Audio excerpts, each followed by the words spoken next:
motema. Oye, oye, oye, tusangana. Bonjour les amis, nous arrivons à la dernière partie de notre cours de psychologie, psychologie de l'enfant et de l'adolescent. L'appellation psychologie de l'enfant et de l'adolescent ne fait pas l'unanimité. Pourquoi? Parce qu'au début, on parlait de la psychologie génétique. Vous entendez bien le mot gène dans génétique. Cette appellation semble inappropriée. Pourquoi? Parce que dire psychologie génétique, c'est comme si on s'est limité qu'à ce qui se passe au niveau des gènes, au niveau de l'hérédité, au stade prénatal. Alors que nous allons étudier l'enfant depuis la conception jusqu'à l'âge adulte. Alors à ce moment-là, il vaut peut-être mieux parler de la psychologie de l'enfant et de l'adolescent. Mais d'autres chercheurs vont faire remarquer que sur certains chapitres, même au-delà de l'adolescence, l'être humain, sur certains chapitres, va continuer à s'enrichir. Alors il vaudrait peut-être mieux parler de la psychologie du développement de la personne humaine, tout simplement. Pour parler du développement de la personne humaine, nous avons trois conceptions. La première conception, c'est ce qu'on appelle approche évolutionniste. Dans l'approche évolutionniste, nous allons parler de l'ontogénèse et de la phylogénèse. Qu'est-ce qu'on entend par ontogénèse? Ontogénèse signifie que nous nous intéressons au développement de la personne humaine dès sa conception jusqu'à ce qu'il atteigne l'âge de maturité. Nous allons parler de la conception de la personne humaine et de son développement depuis sa conception jusqu'à sa forme adulte définitive. Tandis que la phylogénèse, c'est parler de l'histoire évolutive de l'individu. L'approche évolutionniste dit qu'il y a un lien entre l'ontogénèse et la phylogénèse. L'ontogénèse, c'est quoi? C'est étudier le développement de l'enfant depuis sa conception jusqu'à sa forme d'adulte. Tandis que la phylogénèse, c'est quoi? C'est étudier l'histoire évolutive de l'individu. Si nous partons de l'idée que l'être humain a évolué, mais cette évolution de l'espèce humaine, c'est la phylogénèse. Elle va se retrouver dans l'ontogénèse pour dire que de la naissance jusqu'à l'âge adulte, on va trouver chez l'individu des caractéristiques qui témoignent de son évolution, qui témoignent de la phylogénèse. Nous avons aussi approche environnementaliste, qui veut tout simplement dire que le milieu a un impact sur le développement d'un individu. Et enfin, nous avons l'approche interactionniste, qui veut tout simplement dire que l'hérédité et le milieu sont responsables du développement de l'individu. Je suis ce que je suis parce que je suis venu au monde avec un certain bagage héréditaire, mais aussi parce que j'ai vécu dans un milieu où ce bagage héréditaire a été exploité, stimulé de manière à faire de moi ce que je suis aujourd'hui. Nous avons constaté que dans la vie d'un individu, il y a des cycles. Quelles sont les grandes périodes du cycle de la vie? Nous avons d'abord la période qu'on appelle prénatale, c'est-à-dire entre la conception et la naissance. Nous avons l'enfance, nous avons l'adolescence et nous avons l'âge adulte. Et nous avons la vie adulte. Le développement physique de l'enfant commence dès la conception. Et il va atteindre son maximum entre 20 et 30 ans. On va constater que les caractères sexuels de l'enfant et la fonction de reproduction vont se développer au cours de l'adolescence. Mais même à ce stade-là, la maturation a son importance. La maturation joue un rôle prédominant dans le développement de l'intelligence. C'est par un processus interne d'équilibration que l'enfant est peu à peu amené à élargir le champ de sa pensée. D'autres auteurs, comme Vygotsky, Wallon et Brunner, pour eux, les interactions avec les parents et les pères c'est-à-dire les amis qui ont le même âge, sont déterminants pour le développement de l'enfant. Qu'en est-il du développement cognitif? Eh bien, pour Piaget, le développement cognitif passe par trois stades.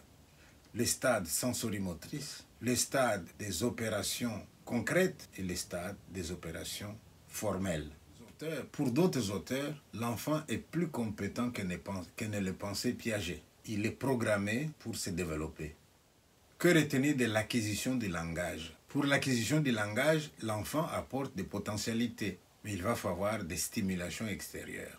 Nous l'avons dit dans le chapitre sur le langage, que quand l'enfant arrive, il va commencer par faire des cris, des gestes, et quand il va voir que les gens autour de lui réagissent à ces cris et à ces gestes, il va commencer à faire ces cris et ces gestes pour provoquer la réaction des adultes. À ce moment-là, les cris et les gestes sont devenus un langage. Il viendra un moment où il va se rendre compte que chaque chose a un nom, il y a un mot, il va essayer d'imiter, et puis il y aura développement du vocabulaire, et petit à petit, l'enfant va apprendre à parler. Mais pour acquérir le langage, il faut que l'enfant soit dans un milieu qui stimule cela. J'ai signalé que si vous prenez un enfant d'un être humain, vous le mettez dans un milieu animal, eh bien, il ne parlera pas, il va faire comme les animaux. Donc le langage est le produit de l'imitation. En ce qui concerne le développement social, tout va dépendre de ceux qui sont autour de lui. L'enfant qui vient, il regarde que chaque fois qu'il pleure, il y a quelqu'un qui vient au-dessus de son berceau. Et il va finir par relier les sensations d'agréable avec maman qui vient. Un moment, cette maman qui vient, maman sourit et l'enfant va un jour lui sourire aussi. Donc la sociabilité, c'est tout à fait dépendant de milieu dans lequel l'enfant arrive. Si vous prenez un enfant qui est orphelin, qui a perdu ses parents, vous le mettez dans son berceau, vous allez le voir tout seul, vous allez vous rendre compte qu'il y a des choses qu'il risque de perdre ou de ne pas acquérir. En ce qui concerne le développement moral, là, ça dépend de la culture. Au fur et à mesure que l'enfant grandit, on va lui dire ce qui est permis, ce qui n'est pas permis, on va récompenser ce qu'on encourage et puis punir ce qu'on n'encourage pas. Et là, la culture va jouer un grand rôle. Il y a aussi des différences liées au sexe. Tout dépend des cultures. Vous savez, des cultures où on va dire, toi les garçons, tu dois faire ceci, toi la fille, tu dois faire cela. Et même l'éducation, on va pousser les garçons à la bravoure, par exemple. Et chez la fille, on va dire qu'elle doit être gentille, etc. Bon, évidemment, en Europe aujourd'hui, on voit une tentative de faire en sorte qu'il y ait égalité l'homme-femme et on essaie d'éduquer les deux de la même façon. Mais mon point de vue personnel est que quelle que soit l'éducation qu'on va donner, il y a quand même des secteurs où on va différencier l'homme de la femme. La psychologie de l'enfant et de l'adolescent étudie le développement de l'enfant sur le plan physique, sur le plan moral, sur le plan intellectuel, sur le plan social et sur le plan affectif aussi. Pourquoi faut-il étudier la psychologie de l'enfant? Il faut étudier la psychologie de l'enfant parce que c'est pendant l'enfance que l'on va s'organiser progressivement sous l'effet de la maturation et du milieu, les structures psychologiques qui caractérisent l'adulte. Il convient donc que l'adulte connaisse l'enfant pour pouvoir s'adapter à lui et l'aider alors dans son développement. Caractères généraux des processus d'évolution. Dans les caractères généraux des processus d'évolution, nous avons trois phases. Phase d'innovation, phase d'intégration et phase d'équilibre. Phase d'innovation, qu'est-ce que cela veut dire? Cela veut dire que l'enfant est en train d'éprouver ses possibilités. Il a fait peut-être un mouvement de la main, comme ça au hasard, et il essaye de reproduire le même mouvement pour voir l'effet. Ça, c'est la phase d'innovation. Mais dans la deuxième phase, qu'on appelle phase d'intégration, anatomie et activité vont se déterminer réciproquement. Le mouvement qu'il va faire sera maintenant commandé par un centre nerveux. Et quand on arrive à la phase d'équilibre, c'est-à-dire maintenant il sait faire ce mouvement-là qui est commandé par un centre nerveux, mais en même temps cet équilibre ne va pas rester total parce qu'il y a encore quelque chose qui va s'ajouter, qui va rompre l'équilibre ancien parce qu'il va faire beaucoup mieux. C'est pour ça que nous disons que dans le développement de l'enfant, il n'y a pas de juxtaposition pour dire maintenant il fait ça, il fait ça, il fait ça, l'un à côté de l'autre. Non, il est capable de faire quelque chose, d'accord, mais avec le développement, ce qu'il faisait là, il va encore le faire mieux. C'est-à-dire, au sein de la même structure, il y a quelque chose qui va encore changer et qui va encore donner de meilleurs résultats. Les caractères de croissance. Dans les caractères de croissance, nous disons que la croissance se déroule dans le temps et selon un rythme propre. Ça ne sert à rien de forcer. Si on vous retrouve en train de vous inquiéter parce que votre enfant de 5 mois ne sait pas encore marcher, eh bien, je vais vous dire, mais madame, ça ne va pas la tête, quoi. Ça va se faire dans le temps et selon un rythme. Il ne faut pas forcer. L'évolution d'un enfant ne se fait pas de façon linéaire. Vous ne pouvez pas dire qu'il a 6 mois, il est capable de, donc à 12 mois, il va doubler ce qu'il était en train de faire. Non, non, non, non. Ce n'est pas linéaire. Le développement de l'enfant oscille en spirale vers la maturité, avec des montées, des descentes, des stabilisations, des montées, mais tendance générale vers la croissance. L'évolution ne se fait pas de façon linéaire. L'organisme oscille en spirale vers la maturité, d'accord? Mais le cycle de croissance dévie, monte, descend, bien qu'il ait une direction générale vers son but unique, qui est la maturité. La croissance physique et la croissance psychique sont étroitement liées. Mais il y aura quand même un moment où la croissance physique prédomine la croissance psychique. C'est à ce moment-là que vous allez voir un grand adolescent, mais sur le plan psychique, il y a encore du chemin. La croissance se manifeste sur le plan organique et sur le plan psychique de manière inséparable. Mais tout de même, la croissance organique prédomine la croissance psychique. Quelles sont les lois du développement psychomoteur? Quand on dit psychomoteur, vous voyez psycho, psychique, moteur, c'est l'organisme. Il y a trois lois caractérisent l'évolution motrice. La loi de différenciation, la loi de variabilité, la loi de succession. En quoi consiste la loi de différenciation? Regardez un peu un bébé qui dort. Si vous venez, vous le piquez par exemple, au début, là, qu'est-ce qu'il va faire? Il va frissonner. C'est-à-dire c'est tout le corps qui va réagir. Mais pendant qu'il est en train de grandir, pendant qu'il est en train d'avancer, d'aller de l'avant, il viendra un moment où vous l'avez piqué à un endroit, bien, la réaction vient dans cet endroit-là. Il y a une différenciation. C'est ce qu'on appelle la loi de différenciation.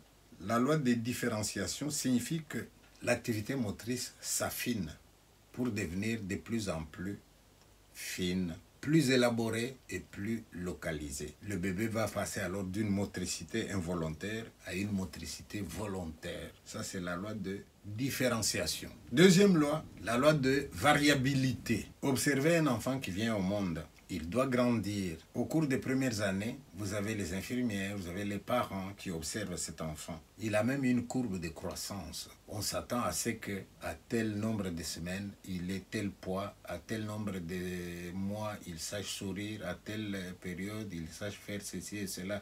Il a comme ça une herbe de croissance. L'enfant évolue. C'est la loi de variabilité. Selon la loi de la variabilité, l'évolution du développement psychomoteur se fait toujours dans un sens de perfectionnement progressif. Ces progrès ne sont pas uniformes et continus. Cette maturation se réalise par des progressions rapides, mais également par des stagnations, des arrêts, voire même des régressions. Puis le développement peut repartir. C'est la loi de variabilité. Nous avons la loi de succession. La loi de succession signifie que pendant que l'enfant, le bébé est venu au monde, là, il est en train de grandir, il y a des moments où nous allons dire, tiens, maintenant il est capable de, et puis il est capable de, il est capable de. Quand on dit il est capable de, ça veut dire qu'il y a de la maturation pour telle chose, pour tel geste ou pour une capacité quelconque. Mais ces maturations ne viennent pas simultanément, ils viennent en se suivant. C'est ça qu'on appelle la loi de succession. Les différentes maturations ne se font pas simultanément. Tout s'acquiert selon un certain ordre. Selon la loi de succession, l'ordre de maturation est d'une remarquable constance. Le développement psychomoteur se réalise à partir de deux lois fondamentales. Il y a deux lois pour le développement psychomoteur. Ce qu'on appelle la loi céphalo-caudale et ce qu'on appelle loi proximo-distale. Regardez bien, si vous arrivez à l'hôpital, vous allez voir parfois que dans du formol, on a mis des fœtus. On vous met le fœtus d'une semaine, 2 semaines, 3 semaines, 4 semaines, 5 semaines, ainsi de suite. Si vous observez, vous allez remarquer qu'au début, vous regardez le fœtus, plus il est jeune, plus la partie de la tête est importante. Au fur et à mesure qu'il grandit, ça diminue, ainsi de suite, jusqu'à avoir une tête qui est peut-être le 8e du corps. Mais au début, quand un enfant est tout petit, vous regardez La partie de la tête semble beaucoup plus importante. C'est pour dire le développement part de là vers le reste. C'est ça qu'on appelle céphalo-caudal. Céphalé, par la tête. Les muscles de l'axe du corps sont d'autant plutôt sous le contrôle de la volonté qu'ils sont plus proches de la partie céphalique. Cette loi descendante est marquée par une série d'étapes dans la coordination statique. Donc, le contrôle musculaire s'achemine de la tête aux pieds. Par exemple, les muscles du visage sont contrôlés en premier, puis l'enfant peut soulever sa tête avant de parvenir à s'asseoir. Le développement commence par le haut du corps et atteint peu à peu les membres inférieurs, céphalo-caudal. Et quand on dit proximo-distal, ça veut dire que le développement va partir des axes centraux vers les périphéries, au pluriel. Les muscles des membres sont d'autant plutôt sous le contrôle de la volonté qu'ils sont plus proches de l'axe du corps. Cette loi est marquée par une série d'étapes dans la coordination fine. Donc, le contrôle s'achemine du centre du corps à la périphérie. Exemple, l'enfant contrôle en premier ses bras, puis ses mains, puis ses doigts. Alors on vous dit maintenant, le progrès de la série proximo-distale utilise le progrès de la série céphalo-caudale. Remarque, le développement se fait en suivant une certaine asymétrie. Regardez bien vos bras, mais nous avons un bras plus costaud que l'autre. Tout ce que nous avons en paire, donc deux, vous avez souvent une partie qui est plus forte que l'autre. C'est ce qu'on appelle donc une certaine asymétrie. Préférence pour une main, préférence pour une jambe, un bras plus fort que l'autre, un sein plus gros que l'autre. Cet enfant qui va grandir, qui est venu et qui a mission de grandir, il va grandir grâce à certains facteurs. Quels sont les facteurs qui vont permettre le développement de l'enfant? Parmi les facteurs, nous avons l'hérédité. L'hérédité, c'est quoi? C'est le bagage génétique que nous avons reçu de nos aïeux, de nos parents. Il faut faire attention entre ce qu'on appelle congénital et ce qu'on appelle héréditaire. Héréditaire, ça vient des gènes. Congénital, c'est à la naissance. L'enfant peut venir avec une maladie congénitale, mais qui n'est pas forcément une maladie héréditaire, qui n'est pas familiale. Mais quand on dit héréditaire, c'est quand même le bagage que nous avons reçu des parents. Nous avons, deuxième facteur, le milieu. Vous prenez deux jumeaux univitellins, on appelle des vrais jumeaux. Vous mettez l'un dans un milieu, l'autre dans un autre milieu. Vous allez les récupérer après 20 ans. Ne seront pas les mêmes. Il y aura une différence terrible entre les deux, selon le milieu dans lequel on les aura fait grandir. Donc le milieu a son importance. Vous avez l'effort personnel. Quand vous venez au monde, vous avez un bagage héréditaire, très bien. Vous êtes dans un bon milieu, très bien. Ben, il reste l'effort personnel que vous allez faire vous aussi. Vous avez déjà vu des enfants, ils apportent un bagage normal, il est dans un milieu bien où on paye ses études et tout, il est fainéant, il veut jouer, il ne veut pas travailler, etc. À la fin de sa vie, c'est un vaurien. Pourquoi? Il n'a pas fait des efforts lui-même. Éduquer un enfant, ce n'est pas dresser un enfant. On dresse l'animal, on éduque un enfant. Or, dans l'éducation, l'effort personnel vaut son pesant d'or. Nous avons aussi l'apprentissage. L'apprentissage, c'est quoi? C'est le fait que, vous faites des choses, vous les répétez, vous éliminez les essais improductifs, vous gardez ce qui vous permet d'avancer, et bien, vous avez appris. Donc, le développement se fait par stade ou étape de développement. Un stade de développement, c'est un moment de développement caractérisé par des traits cohérents et structurés qui constituent une entité globale, typique et constante, mais passagère. Alors, la première enfance, c'est de la naissance à plus ou moins 3 ans. La deuxième enfance, c'est de plus ou moins 3 ans à plus ou moins 6 ans. La troisième enfance, c'est de plus ou moins 6 ans à plus ou moins 9 ans. La préadolescence, c'est de plus ou moins 9 ans à plus ou moins 12 ans. L'adolescence, c'est de plus ou moins 12 ans à plus ou moins 16 ans. Ce n'est pas aussi net que je viens de le dire, hein? Donc c'est souvent approximatif. C'est pour ça qu'on dit de plus ou moins à plus ou moins. Qu'est-ce que j'entends par particularité? Imaginez que vous avez des élèves en classe, vous avez expliqué à tout le monde de la même manière, mais vous en avez un qui ne s'en sort pas. Pourquoi, par exemple, vous pouvez avoir un enfant qui, au cours de son développement, va donner des signes, des troubles neurologiques qui vont se caractériser par une mauvaise perception, des chiffres et des lettres de même graphisme. Le N, lui, il voit U, parce que le N, c'est un U renversé. Le P, lui, il voit Q, parce que c'est comme si c'était renversé. 6, lui, va voir 9. C'est un problème au niveau des troubles neurologiques. Ces enfants-là, on les appelle les dyslexiques. Alors, ils vont avoir des troubles dans l'apprentissage de la lecture. Aujourd'hui, heureusement, vous avez des enseignants spécialisés, vous avez des logopèdes qui peuvent aider ces enfants-là à aller de l'avant. Mais il y a eu une époque où il n'y avait personne pour les aider et on les avait punis parfois de manière injuste. Ça, c'est les dyslexiques. Vous avez des enfants qu'on appelle les psychotiques. Ce sont des malades mentaux qui souffrent de psychose. On appelle psychose une maladie mentale qui aliène la personnalité, qui amène une altération de la conscience de soi et du sens de la réalité, une absence de critique et des troubles du comportement. Nous avons ce qu'on appelle les psychoses précoces qui peuvent se caractériser par leur apparition avant l'âge de 6 ans. Ça, c'est d'après le professeur Jacques-Didier Duché. Vous avez des enfants autistes. Ils vont tendance à s'isoler, l'auto-isolement. Ils vont fuir du regard. Ils ont un trouble du langage. Ils ont des gestes stéréotypés et même parfois des gestes d'auto-agressivité. Ils ont un besoin obsessionnel de l'imitabilité. Vous avez les gauchers, nous en avons déjà parlé. Un gaucher, ce n'est pas un enfant normal. C'est quelqu'un qui, dans sa tête, au niveau du cerveau, il y a prédominance de l'hémisphère droite sur l'hémisphère gauche. Alors lui, il est gaucher. Mais vous avez des gauchers contrariés, c'est-à-dire on vous dit, mais il donne la main gauche, on dit impoli. Ça devient culturel, on les punit. Et ça peut finir par un trouble de caractère. Vous avez aussi les rachitiques, des enfants qui ne grandissent pas. Il s'agit d'enfants qui, au cours de leur croissance, sont atteints d'une maladie qui se manifeste par des déformations variables du squelette, dues à un trouble de métabolisme du phosphore et du calcium, les rachitiques. Les strabiques sont des enfants ayant un défaut de convergence des axes visuels. Ils sont dans l'impossibilité de fixer un point avec les deux yeux. On appelle cette anomalie strabisme et ça se soigne aujourd'hui. Et puis vous avez les oligophrènes. Les oligophrènes sont des enfants qui vont se révéler être venus au monde avec un quotient intellectuel en dessous de la moyenne. On les appelle les oligophrènes. Conclusion.